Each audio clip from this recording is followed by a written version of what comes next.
আসসালামু আলাইকুম সবাইকে। আজকের ভিডিওতে আপনাদেরকে দেখাবো পৃথিবীর সবচেয়ে বড় ম্যানগ্রোভ বন বা লবণাক্ত বনাঞ্চল সুন্দরবন। সুন্দরবনের আক্ষরিক অর্থ সুন্দর জঙ্গল বা বনভূমি হলেও ধারণা করা হয় এই বনে থাকা সুন্দরী গাছের আধিক্যের কারণে এমন নামকরণ করা হয়েছে। বঙ্গোপসাগরের উপকূলবর্তী অঞ্চলে অবস্থিত এই বন অতীতে সমুদ্র বন হিসাবেও পরিচিত ছিল। সুন্দরবন অঞ্চলের প্রাচীন আদিবাসীরা এই বনকে ডাকত চন্দ্রবান্দে নামে। পৃথিবীর 20% অক্সিজেন দেওয়া অ্যামাজন বনকে বলা হয় পৃথিবীর ফুসফুস, আর সুন্দরবনকে বলা হয় বাংলাদেশের ফুসফুস। সরকারি হিসাব মতে সুন্দরবনের মোট আয়তন প্রায় 10,000 বর্গ কিলোমিটার, যা যৌথভাবে বাংলাদেশ ও ভারতের মধ্যে অবস্থিত। এর মধ্যে বাংলাদেশ অংশে 60% অর্থাৎ 6,517 বর্গ কিলোমিটার এবং ভারতের অংশে রয়েছে 40%।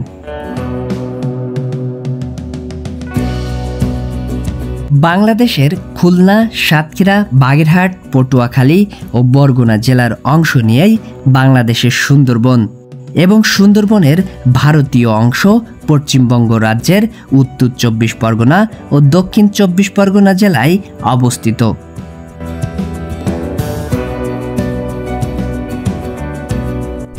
সুন্দরবনের আয়তনের একটি বিরাট অংশ হল জলাধার। সুন্দরবনের মধ্যে অবস্থিত নদী ও খাড়ি সহ এই জলাধারের আয়তন প্রায় 1800 বর্গ কিলোমিটার। সমগ্র সুন্দরবন মিলে জলের মতো ছড়িয়ে রয়েছে ছোট বড় বিভিন্ন খাল। সামগ্রিক জোয়ার ভাটার কারণে এই বনভূমিতে নির্দিষ্ট সময়ের জন্য জলাবদ্ধতা তৈরি হয়, ফলে বনের মাটিতে লবণাক্ততার মাত্রা অনেক বেশি। এই বিশেষ অবস্থার সাথে খাপ খাপিয়ে চলার জন্য এই বনের গাছপালার ধরনও সাধারণ বনের থেকে ভিন্ন। সবচেয়ে উল্লেখযোগ্য হল পৃথিবীতে মোট 50 প্রজাতির ম্যানগ্রোভ উদ্ভিদ আছে, তার মধ্যে 35 প্রজাতি সুন্দরবনে দেখতে পাওয়া যায়। সুন্দরবনের প্রধান বৃক্ষ প্রজাতি হল সুন্দরী ও গেওয়া। এছাড়া পশুর ধুন্দল, গড়ান, বাইন, কাঁকড়া, কেওড়া সহ বিভিন্ন গাছও এই বনের অন্যতম অংশ।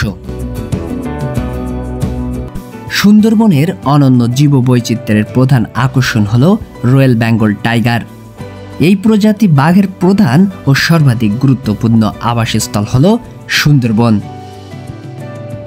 রয়্যাল বেঙ্গল টাইগার ছাড়াও সুন্দরবনে প্রায় 289 প্রজাতির স্থলজ প্রাণী বাস করে। এছাড়া প্রায় 42 প্রজাতির স্তন্যপায়ী, 35 প্রজাতির সরীসৃপ, 8 প্রজাতির উভচর এবং ভিন্ন প্রজাতির মাছ সহ 219 প্রজাতির জলজ প্রাণী রয়েছে সুন্দরবনে। সুন্দরবন সম্পর্কে বলতে গেলে বলে শেষ করা যাবে না, তাই পরিশেষে এক কথাই বলি, নানা ধরনের গাছপালার চমৎকার সমারোহ ও বিন্যাস এবং বন্যপ্রাণীর অনন্য সমাবেশ এই বনভূমিকে চিহ্নিত করেছে এক অপরূপ প্রাকৃতিক নিদর্শন হিসাবে।